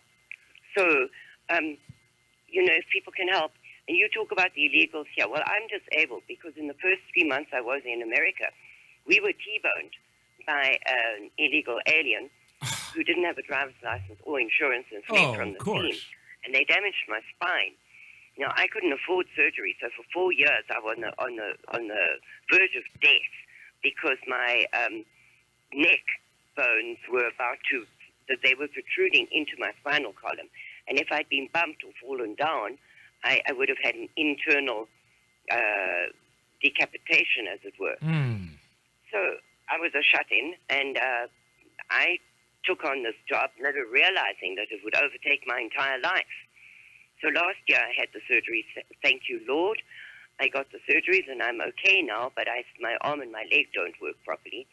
But I'm going down to San Antonio, and I will stand there proudly and talk about what's going on in South Africa because someone has to do it. And I was literally dragged into this kicking and screaming because I never wanted to be the face of it. But nobody else wanted to either, so here I am. For all of my San Antonio listeners down there, we need you guys to be a part of this. And Karin, the other thing I can offer to you is feel free, as you get this event going, feel free to call in and let people know when that's going to happen, because I do want to publicize this. I do want to help you. I want it to be a success. So I'm standing by to do that. Doc, thank you very, very much, because I just mentioned it in passing to Becky, and she's an absolute hero, that woman. I mean, dynamo. She jumped in and said, no, we can arrange this. And so I'm just extremely grateful, because Texans are the closest people to South Africans that I have ever met. They are warm-hearted, stubborn, busy, God-fearing people. They are the closest to South Africans, and I'm so very happy that sheer chance brought us to Texas. And here I am, a very proud African-American Texan. So I don't know if I'm an African Texan or not, or a Texian. Yeah, go ahead. Go ahead and try that African-American. Try that African-American thing out there the next time you're dealing with the government. You'll see how that works for white folks. I fill it in on every form I have to fill in. I tick the African-American block because let me tell you something. I'm more African-American than any black person in America. Truly, you are. That's what I am. And so if they ask me, my husband, who's a really biker-type boy, he tells people, I'm married to an African-American, and they look at him in total shock. He doesn't enlighten them until they meet me. And they say, but you lie, there are no whites in Africa. Maybe there are. Maybe there's 7th and 8th generation whites in South Africa. Not many, though. They're killing them pretty quickly. Yeah, and unfortunately, 85,000 is a horrible number. A horrible, horrible number. It's more people than you've had killed in your wars, more than were killed in the Vietnam Wars. And the world is silent about this atrocity, this horrible, desperate situation. And it makes me so mad, Doc. I come off the air and I cry every single time. I haven't cried on air, luckily. I'm trying not to disgrace myself anymore. But the situation is dreadful. And it's hard for me to talk to you straight facts, because if I don't talk facts, people will attack me. Or if I make an error, people will attack me. People call me names. I get 50 hateful emails or more every day. But it's a job that has, as they say, it's a crap job, but someone has to do it. So cleaning toilets is my job, and that's what I do. Well, God bless you, Karin Smith. God bless RadioFreeSouthAfrica.com, the website. And my listeners have not heard the last of this or Karin Smith. And so I'm going to do what I can to drum up a little support for you guys, and I appreciate you coming on the show today. I am 7 minutes late for my break, so I'm going to hit it now. Take it away, Frank. Thank you, Karin. Thank you very much, Doc, and thank you to the people who are listening. Bye.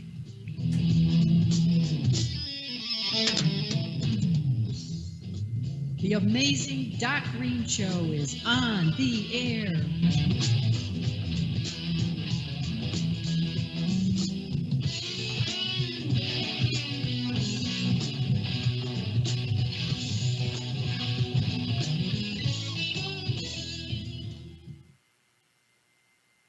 To the people of Texas, the Alamo is again under siege. Land Office Commissioner George P. Bush has brought in out-of-state planners to entirely change, and not for the better, the most iconic historical site in our state, the Alamo. Unless the people of Texas act now, this plan will be the end of the Alamo as we know it. In short, Commissioner Bush's plan will transform this sacred and hallowed battleground into a glass-enclosed 21st century Disney-style theme park.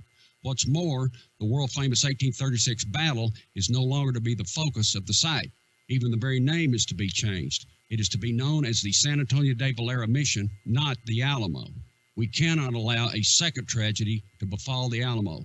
Please go to savethealamo.us. That's savethealamo.us for information you will need to preserve this shrine of Texas freedom. This time, together, we Texans can, we must, and we will act in time to save the Alamo. Licensed to carry gun instructors are excellent at getting you qualified for state licensing where licenses are required. However, when it comes to legal defense with a gun or any weapon, you may want to do your own research and discover your options. Self-Defense Fund is a comprehensive litigation membership, backing you on civil and criminal appeals, legal expenses, court costs, bail, time lost from work, and more. Up to $1 million per incident and unlimited attorney costs per member. Our members never come out of pocket for itemized benefits. We are not a reimbursement nor insurance service. Discover selfdefensefund.com for yourself. Any weapon, any state, anytime. Tejas Smoke Depot wishes you well. Locally owned and operated, we have all sorts of tobacco products. Come take advantage of our sale on vapor products up to 50% off. Thanks for listening to us on the Greene Show on ABRN, RER, Facebook, or YouTube. We are located at 1639 West Highway 290 in Fredericksburg. Like us on Facebook, Tejas Smoke Depot in Fredericksburg, Texas. TV and radio are great mediums for mass instruction, but for those times when you just want to hold something in your hands, there is the Damn Good Times. I still love the newspaper, but I'm tired of the liberal bias. That's why I reach for the Damn Good Times. Always full of interesting stories and great information, and you can have it delivered to your doorstep by calling 281-332-5710 or sending an email to news@thedamngoodtimes.com. Just $50 a year will get a full subscription. It's a great gift for all the patriots you know. Do it now. Worried about where your next meal will come from if the power is out for an extended period of time? I'd like to suggest Numana Foods, a family-owned business with a passion for food quality and taste, as well as long-term storage reliability. Numana.com. Check them out for your family's health and security. Food so good tasting and good for you, it can be eaten every day. Standard buckets are GMO-free, contain no aspartame, high fructose corn syrup, autolyzed yeast extract, chemical preservatives, or soy. You can be confident your Numana meals will be there for you and your family when you need them during an emergency. Numana.com, a nutritionally healthy way to prepare for any disaster. That's Numana.com. Numanna.com.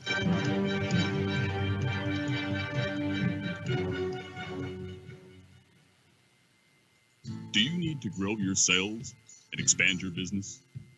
Marketing Dynamics is a leading marketing strategy firm helping startups, mom and pops, corporations, institutions, and nations to think smart and creative to execute their short and long-term vision. Strategy first and tactics second in the sectors of advertising, public relations and media, sales, distribution and pricing, strategy, promotions, packaging, and more. Case studies are available at teammarketingdynamics.com because the market never stays the same.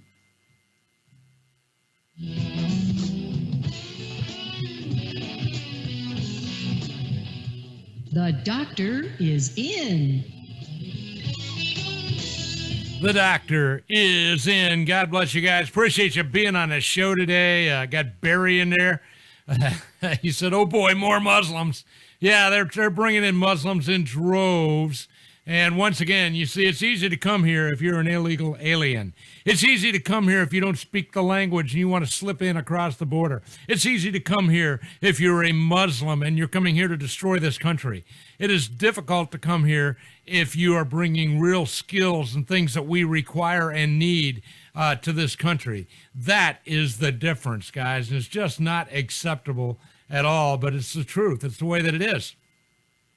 So, I want you to know that the Senate has passed the tax cut. It now goes to reconciliation. The Senate and the House are going to sit down in a room and they're going to have a big floor fight and fight over what parts go into the tax cut and what don't. It's a good, but it's not perfect. It's not what I want, but it's better than nothing, and we're going to take it. It's first tax cut in 20 years. So we're looking forward to seeing what comes out of this. Now, you know and I know that the fair tax, fairtax.org, is the only reasonable and intelligent way to have any kind of a tax on Americans. The preferable way to do it will be to go back to a tariff situation. So every time China wants to bring in some new device or some new food product or some new clothing item, they have to pay a percentage of that to the American government. Same thing with Japan, same thing with Germany. All you guys driving your Mercedes automobiles, yes, there should be a tariff on all that, and it should be more expensive to drive a Mercedes simply because it's not made in America, unless, of course, they come here and build an auto plant and build Mercedes here in America and hire Americans to build them. That would be a different deal. That is the way it should be. It's the way it was intended to be, and that's what I would like to see. Otherwise, fairtax.org, and I encourage all of you to go there, study up on the fair tax, and then I encourage you to call your congressman and call your senators. Mostly call your congressman, because by law, all spending bills must originate in the Congress, in the House of Representatives. That is the law. That is the Constitution. The only exception to that rule would be Obamacare, which is a tax that was created illegally in the Senate and then held up as constitutional illegally by the Supreme Court. Thank you, Justice John Turncourt Roberts. Yeah, legally, the Obamacare tax had to originate in the House of Representatives, but it did not, did it? Man, it's kind of like gun control, right? The National Firearms Act 1934. The National Firearms Act 1934, clearly repugnant to the Constitution of the United States and the fact that it infringes upon your rights to keep and bear arms, and yet it's okay. When did our government become totally inhabited by crooks? I don't know. But liberals have gotten religion again since these tax cuts passed the House and Senate. A lot of them are claiming that God just would not approve of people getting to keep more of their property and use it the way they want to, maybe even donate more to the church.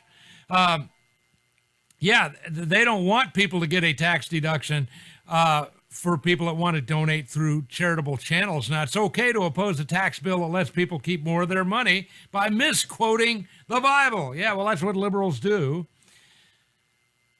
Don't you dare suggest that the Bible prohibits killing unborn babies, however. Black Lives Matter everywhere except the abortion clinic, where 60% of all babies killed are black. And that's the way Margaret Sanger wanted it, and that's the way all good liberals like it. Same-sex, sexuality, an abomination according to the Bible. But a wonderful thing if you're a liberal. They now claim there's some, 32 different genders? Yeah, liberals do. 32 different sexes? No, not possible. It's binary. Men and women. And just because a man is mentally deranged and he goes and pays a doctor to give him a couple of humps, that does not make him a camel, Bruce Jenner. So, what was our nation like when we didn't have an income tax? There are a lot of Christians that just do not understand the basics of economics or what the Bible says about taxation and government interference in the marketplace. And this is evidenced by a group of Christian socialist communists led by Jim Wallace, who protested the tax cut legislation in the atrium of the Hart Senate Office building in Washington. They were reading Bible verses about caring for the poor and doing it so loudly their voices could be heard at the doors of the senator's office suites 9 stories above.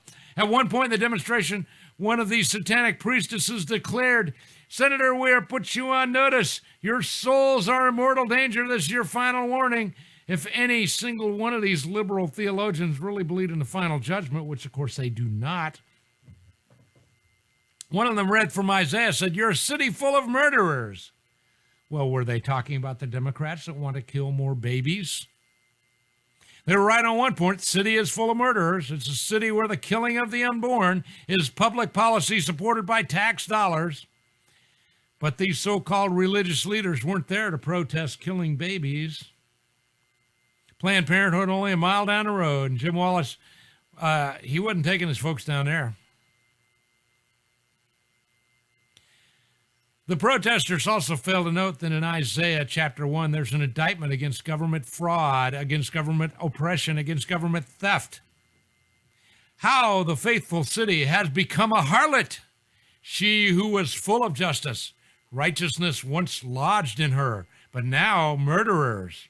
Your silver has become dross, your drink diluted with water. Your rulers are rebels and the companions of thieves. Everyone loves a bribe and chases after rewards, and they do not defend the orphan, nor does the widow's plea come before them. Our government has so debased our fiat currency that it had become dross.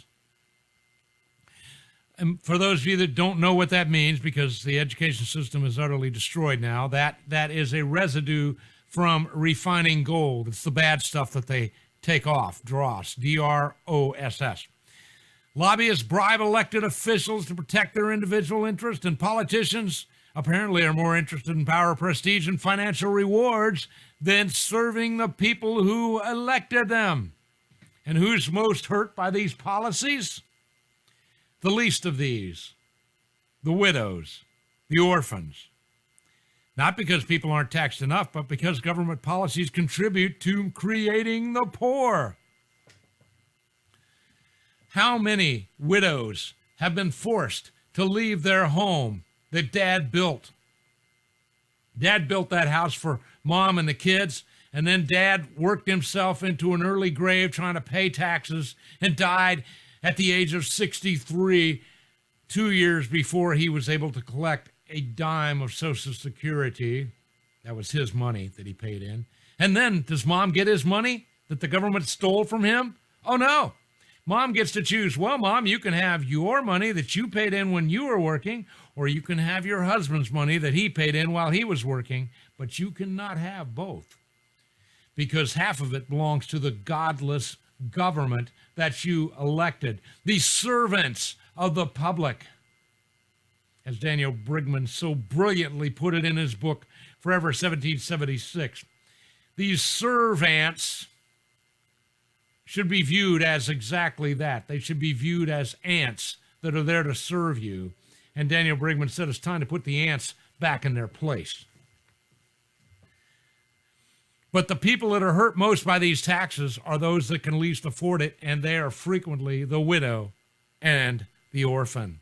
We have a lot of orphans today. Why? Because we have a lot of soldiers that are killed fighting wars in foreign lands. We have a lot of people that are killed by Muslims who come here for only one reason, and that is to kill, steal, and destroy. No Muslim has ever come to the United States for any other reason, because Islam, as a core tenet of the Quran, requires them to kill, steal, and destroy. And some of you recognize that reference to other things, but it's all the same. It's one and the same. People are overtaxed. Back in the day, let's go back to the late 60s, early 70s, a man making a mere $200 a week could support his wife, his 2 children, and own his automobile and be buying his home from the bank. And Mom stayed home.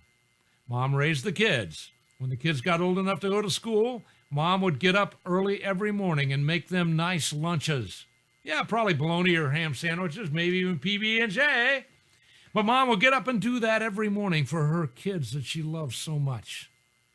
She would do like my Aunt Valera used to do for me. She would make me a Spam sandwich. She'd cut that Spam thick. I mean like that, where there was more Spam than there was bread. And she would smear it with mayonnaise on both sides because that's the way I liked it. And then she would wrap it in cellophane to keep it fresh. And she would send that in my lunch every day. I loved her. It was great. And I would go to school and I would eat my Spam sandwich with great joy because she had put it in my bag with great love. But she could do that. You see, back then, taxes were low enough that Mom didn't have to work outside the home. She could be there to love her family. So creating love for me, putting it in a brown paper bag so I could take it to lunch, take it to school every day, making sure that my clothes were freshly ironed, making sure that I didn't wear jeans to school so I wouldn't look like some country hick. I always had to wear slacks. It was a requirement. I was never allowed to go into town in jeans. Thank you, Mom. And that's what moms did, is they loved their family. And when Dad got home, Mom had prepared a delicious meal for the entire family so that everybody could eat dinner at 6 o'clock together. While I watched that communist Walter Cronkite on the news decrying what a horrible thing it was that we were in Vietnam fighting communism and trying to save people's lives. But Mom was there to do that because Dad could make a mere $800 a month to support the entire family and actually have a little money left over. Today in modern society, a test was done. A woman with 3 children was the test sample. A single woman with 3 children. Why? Because the American family's been utterly destroyed by government. So a single mom with 3 children, mom number 1, makes $63,000 a year at her receptionist job where she sees everyone that comes through the door and says, okay, Mr. Smith, we'll see you now. And please have a seat. Mr. Roberts is still with another client. Yeah, that was her job, that and answering the phone, maybe signing a few letters and sending out some stuff, but that's what she did. $63,000 a year. Maybe her husband was deceased. Maybe her husband was just a bad guy and she had to divorce him.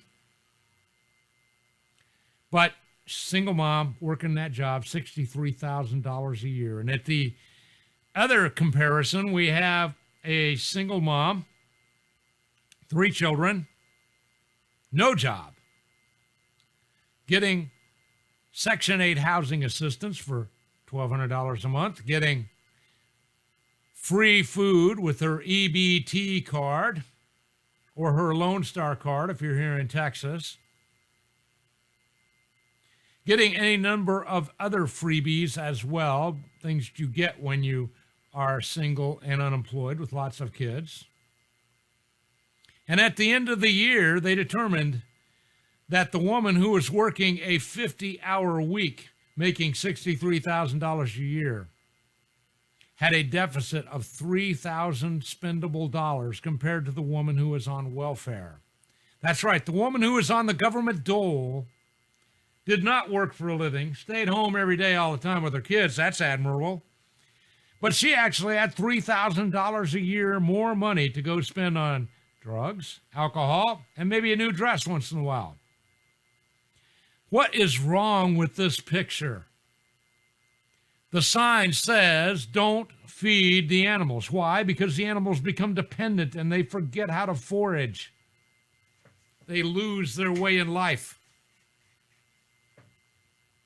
John Kasich, by the way, who is the Republican version of Bernie Sanders, there's almost no difference at all in their thought patterns. Just one of them's a Republican, one of them's a Democrat. John Kasich, he's worried about the poor. He wants a Christianized, social redistributive welfare state. Let me tell you something about welfare. Welfare has to be there. Jesus Christ, the creator of the universe, said, the poor ye have always with you. He said that because it's true. They're always going to be there. But who's supposed to take care of the poor? Not the government. The government has no stinking business in the welfare state. The government is responsible for making sure that our borders are secure. Oh, they're failing, aren't they? Making sure that our highways are nice with no potholes. Oh, they're failing, aren't they? Making sure that our military is the best in the world. Oh, they're failing there too, aren't they? How many naval collisions have we had? The government isn't doing a damn thing right that it's supposed to be doing. Thank you, Jesus, for Donald Trump, because it is getting better under Donald Trump. And yet they want to run our lives. What was that song? He can't even run his own life. I'll be damned if he'll run mine. The truth. Welfare belongs in the church and it belongs no place else. And the government needs to quit stealing your money because taxation is theft. They need to quit stealing your money.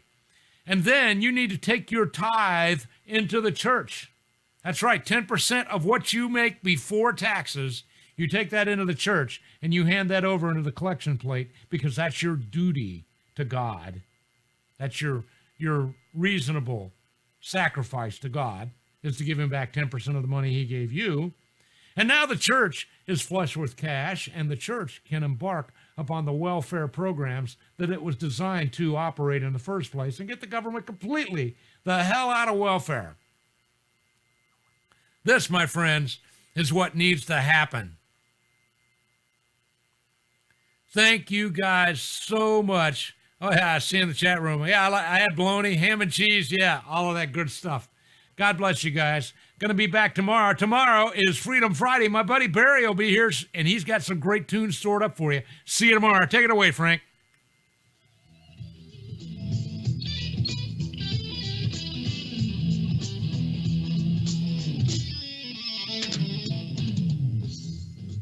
The amazing Doc Greene Show is on the air.